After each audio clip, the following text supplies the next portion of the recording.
தினம் ஒரு ஜெபம் என்கிற ஜெப வேளைக்கு நேராக இயேசு கிறிஸ்துவின் நாமத்தினாலே உங்களை வாழ்த்தி வரவேற்கிறேன்.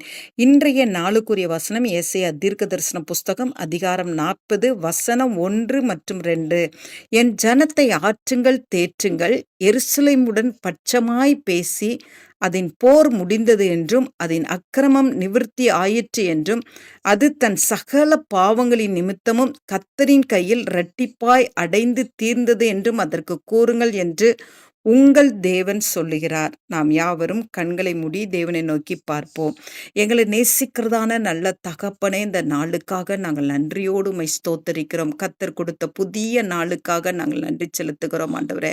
கர்த்தர் கொடுத்த ஜீவனுள்ள வார்த்தைக்காக உமக்கு இந்த காலை வேளையில கோடான கோடி நன்றி செலுத்துகிறோம் ஆண்டவரே. ஆமாண்டவரே, உம்முடைய ஜனங்களாகிய எங்களை நீங்க ஆற்றுகிறீங்க, தேற்றுகிறீங்க. உமக்கு ஸ்தோத்திரம். உம்முடைய பிள்ளைகளுக்கு நீண்ட நாட்களாய் என்ன போராட்டத்தின் பாதையில கடந்து வந்து கொண்டு இருக்கிறார்களோ, எந்த நிந்தையின் அவமானத்தின் பாதையிலே கடந்து வந்து கொண்டு இருக்கிறார்களோ, ஆண்டவரே, எந்த வியாதியின் பாதையிலே கடந்து வந்து கொண்டு இருக்கிறார்களோ, ஒருவேளை அது பாவத்தின் தண்டனையாய் இருக்கலாம். ஆண்டவரே, கர்த்தர் இன்றைக்கு ஆண்டவரே அவைகளை எல்லாம் கர்த்தர் நிறுத்தி போடுகிறீங்க. உமக்கு ஸ்தோத்திரம் ஆண்டவரே.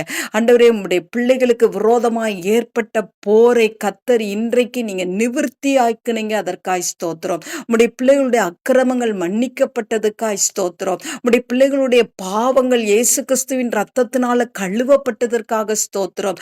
ஆமாண்டவரே, இனி உம்முடைய பிள்ளைகளுடைய கண்களிலே கண்ணீர் வராதபடிக்கு ஆண்டவரே கர்த்தர் உம்முடைய பிள்ளைகளை நிலைநிறுத்த போறீங்க. அதற்காக நாங்கள் நன்றி செலுத்துகிறோம் ஆண்டவரே. உமக்கு ஸ்தோத்திரம் ஆண்டவரே. இனி ஒரு நாளும் ஆண்டவரே உம்முடைய பிள்ளைகள் சோர்ந்து போகக்கூடாது ஆண்டவரே. கர்த்தர் தேற்றுகிற தேறுதல் இன்றைக்கு உம்முடைய பிள்ளைகள் மீது ஆண்டவரே சம்பூர்ணமாய் இறங்கட்டும் அப்பா. ஆண்டவரே, கர்த்தர் கொடுக்கிற ஆறுதல் ஆண்டவரே உம்முடைய பிள்ளைகள் மீது சம்பூர்ணமாய் இறங்கட்டும் அப்பா. உம்முடைய பிள்ளைகளை கர்த்தர் பலப்படுத்துகிறீங்க, ஆசீர்வதிக்கிறீங்க. இனி தீங்கை காணாதிருக்க கர்த்தர் உதவி செய்றீங்க. நன்றி. இயேசுவின் மூலம் ஜெபிக்கிறேன் நல்ல பிதாவே. ஆமேன், ஆமேன்.